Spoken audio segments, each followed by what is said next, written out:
Go stand up here and behind your podium, be official. Oh, cool. Is that better, or do you want the light on? It's probably easier to see with it off. Okay. Well, a few years ago, we just recently started LASIK surgery at the Center for Sight. Our two LASIK surgeons, Dr. Sani and Dr. Combs, had done it in the past, and when the economy took a turn for the worse, they stopped doing it for a while, and in September of 2010, we started it back up. We are utilizing the custom blade-free LASIK. We have locations in Watertown, Ogdensburg, Potsdam, Messina, Gouverneur, and Lowville. We're currently offering the surgery in both the Watertown and the Ogdensburg locations. So we do have many locations throughout the North Country. In every location except for Lowville, we have opticals where we have designer frames at competitive prices. We pretty much provide everything A to Z as far as eye care. We do routine exams. We cover any medical conditions. Dr. Sani and Dr. Combs pretty much do any kind of surgery under the sun where the eye is concerned. Dr. Sani actually specializes in reconstructive and plastic surgery. We just recently opened up a Medi-Spa where we're offering Botox, Restylane, laser hair removal. They can treat spider veins. They can treat toe fungus. It's pretty amazing what the laser can do. If you have any questions, Dr. Burke could provide you with some more information on what. Could I interject? Yeah. And there are free consultations. So. Yes, free consultations. Just call the practice, and we'd be happy to meet with you and let you know if we can help you out. Like I said, our two LASIK surgeons are Dr. Sani and Dr. Combs. They've both been doing LASIK surgery ever since it was FDA approved, so they're in good hands either way. So why would you consider laser vision correction? There are many reasons. To be free of glasses and contacts and the hassle that they are. Glasses can fog up during workouts or going in and outdoors in cold and hot weather. Contact lenses can cause red eyes. Many people say they want to wake up with clear vision, especially people with children. It's difficult to wake up during the middle of the night and fumble around for your glasses. LASIK surgery offers a full range of peripheral vision. Glasses interfere with your side vision, whereas LASIK surgery would give you a full side-to-side view. And over time, glasses and contacts actually cost more if you add it all up. The majority of patients are glasses or contact lens free the very next day after surgery. The results are pretty much immediate. So the vision disorders that we treat are nearsightedness, farsightedness, astigmatism, and presbyopia. And I'll just go over those briefly. The normal eye or the emmetropic eye, the image focuses right on the back of the retina, and that's why you get a clear image. If you're myopic or nearsighted, the image focuses in front of the retina, which is why you get blurry vision. Farsighted people are just the opposite. The image will focus behind the retina, and again, you get a blurry image. And then astigmatism, you have two different curves on the surface of the eye, so you actually get two different images, neither of them focusing on the back of the retina, so you get a blurry and distorted image. And some people have a combination of one or more of those things. Presbyopia, or the need for reading glasses, those people either require bifocals or LASIK surgery can help with that, and I'll go into that a little bit further later on.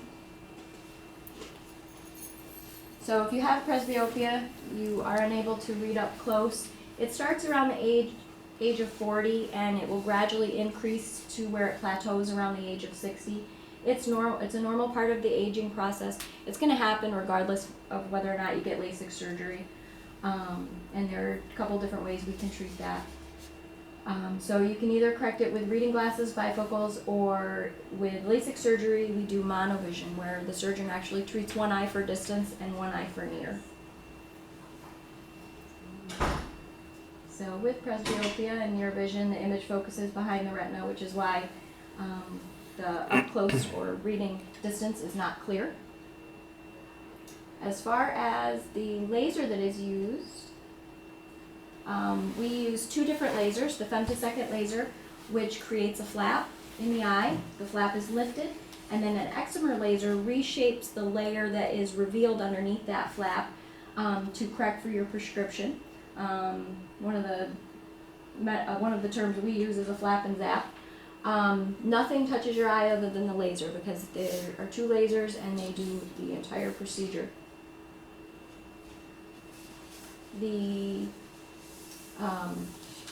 laser just reshapes the surface of the eye. It was FDA approved in 1996. We're currently using the 4th generation of those lasers, which is the newest technology.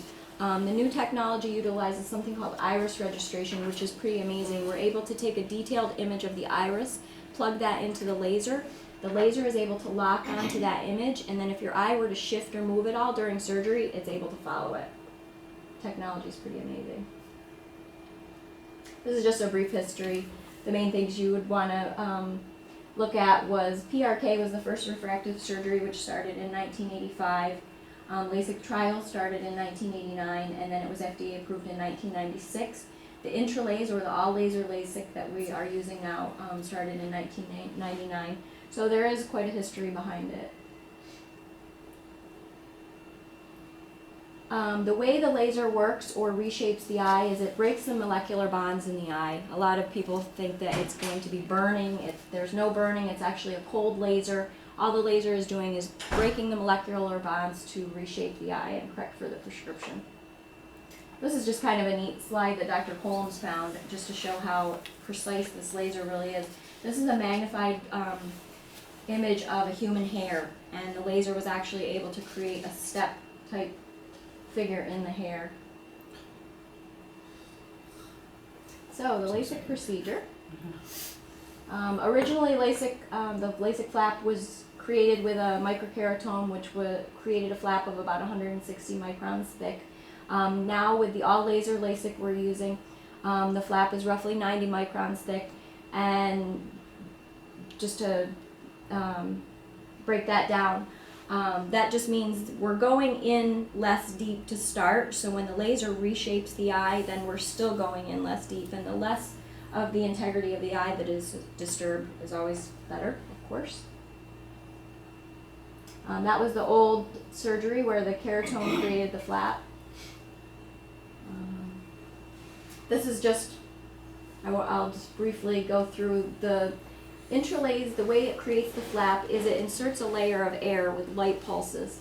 The layer of air is very precise and uniform along the surface of the cornea, and the surgeon is actually able to peel back the surface or the flap along that layer of air, so there is no cutting involved.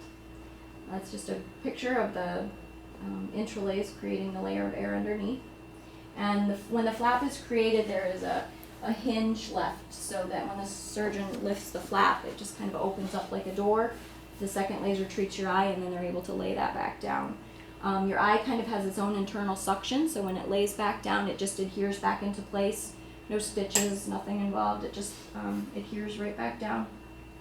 So when the laser treats your eye, the flap is lifted, and then depending on whether you're nearsighted or farsighted, the laser will either reshape the center or the periphery of the eye. And then the flap is laid back down.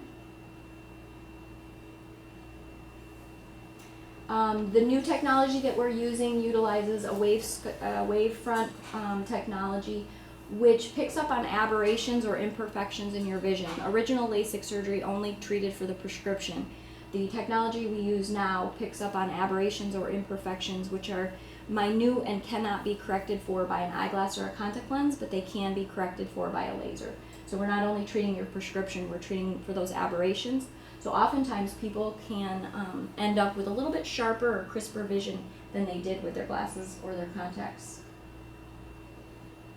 The new technology also eliminates a lot of the side effects that were common to original LASIK surgery, which was glare. You also have a better chance of achieving 20/20 vision, and definitely better vision than glasses or contacts. As far as results go, these are just two of the very common studies that were done. AMO did one, and 100% of the participants could see well enough to drive a car legally, which is 20/40 or better, and 98% of them actually were 20/20 or better.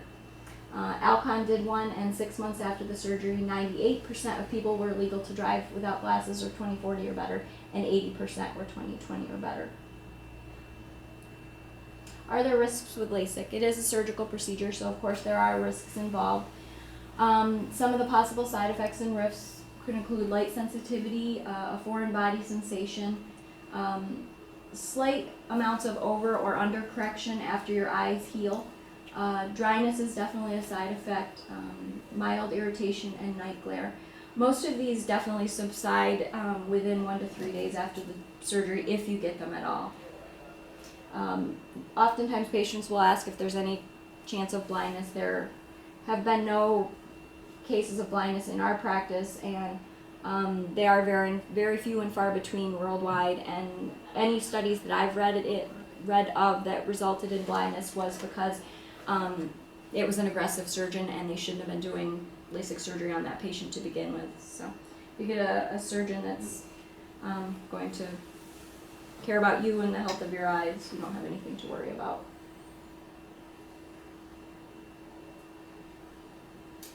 So the advantages of intralaser all laser LASIK is there is a very quick recovery. The wow effect, people can pretty much sit up from the surgery table and read a clock on the other side of the room. I've had several cases of people sitting up and just bursting into tears because it's just such a life-changing event if you rely heavily on your glasses and contacts. Most people are legal to drive by the very next day without their glasses. The new lasers result in less regression. Original LASIK, after the surgery was done, the eye tended to want it, as it healed, wanted to regress or go back towards the prescription it started out to. The new lasers, the eye tends to stay pretty much right where you put it. And we can treat very high degrees of nearsighted, farsightedness, and astigmatism. As far as our patient selection goes, we like the patient to be 18 years or older to make sure that they're old enough that their vision has stabilized and their eyes are done changing, they're done growing. No ocular contraindications or medical contraindications. We want to make sure you have a stable curvature to your eye, and that's not changing. Pupil size can come into play if you have very large pupil because the laser treats a certain zone, and if your pupils were to be wider than that, you would be looking past the treated area, which can cause problems, so we always, of course, measure for that. And then probably the most important thing that we check for is corneal thickness. Your cornea has to be a certain thickness in order for it to be safe for us to remove a very fine amount to reshape the eye. And when I say fine amount, it is very fine. The amount of tissue that the laser removes is typically about the width of a human hair. So as far as the process goes, the first step would be to come in for a free screening. We do those at any of our offices. It's a very quick 20-minute visit. We do a couple of tests. We check for that corneal thickness. We look at your prescription to make sure you're within the treatable range. And then if you wanted to move forward, the next step would be a pre-op consultation. That's a 2-hour dilated exam where we do all of the testing to come up with a surgery treatment plan for you. And then the next appointment after that is surgery itself. Believe it or not, the surgery takes about 12 to 15 minutes. It's a very, very fast procedure. You'd want to set aside about an hour and a half, though, because it takes us a while to prep you, and we'd like you to relax for a while after the surgery. But the surgery itself is about 12 to 15 minutes. Post-op care, we typically see you the next day or day 1 after surgery, the 3rd day, the 7th day, and then 1 and 3 months later. But after that, you can just resume your normal annual eye exams.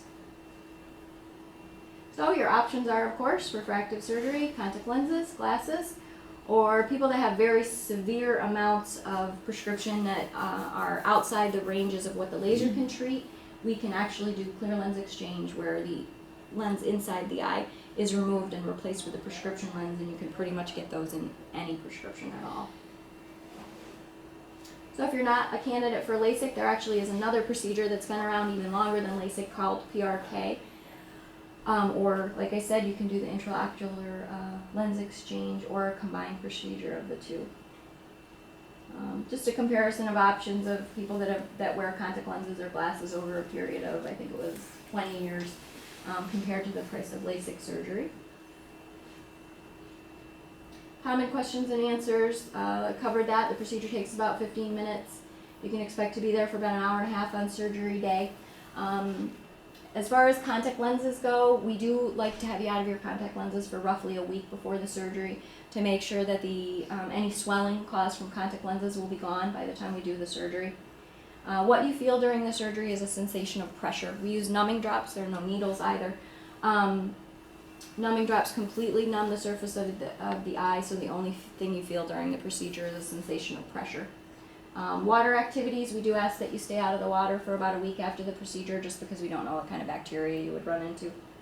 More precaution.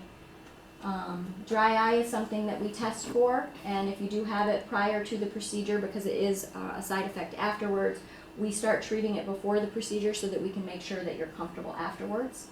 You can wear makeup up to about a day before the surgery. Covered what you can expect on the day of surgery. Some people return to work the next day. You're usually legal to drive by the very next day. So oftentimes people will miss very little, if any, work. What you do after the surgery is just follow a drop regimen for roughly a week and come in for your post-op visits. LASIK surgery is not covered by any insurance. They all consider it an elective procedure. So right now they are not covering it, but there are a handful of vision plans out there that do discount it.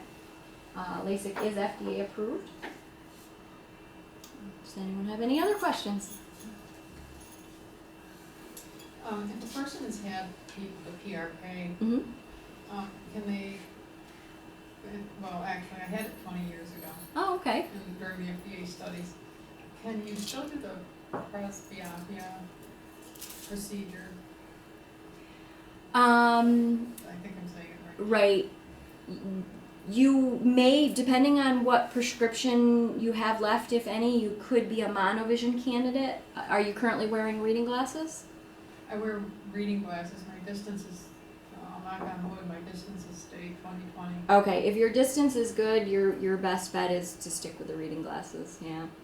There are investigational studies right now of a procedure where it would be like a bifocal that they would treat your eyes with.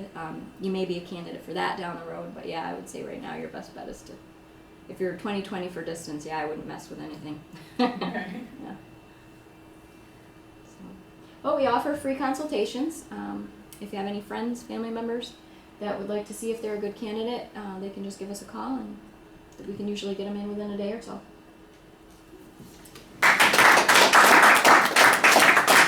Thank you for having me. I'd like to thank you, Tanner, for making an excellent presentation. This is a bit for a 4-week guest. Thank you so much. Oh, thank you. That's good. Thank you.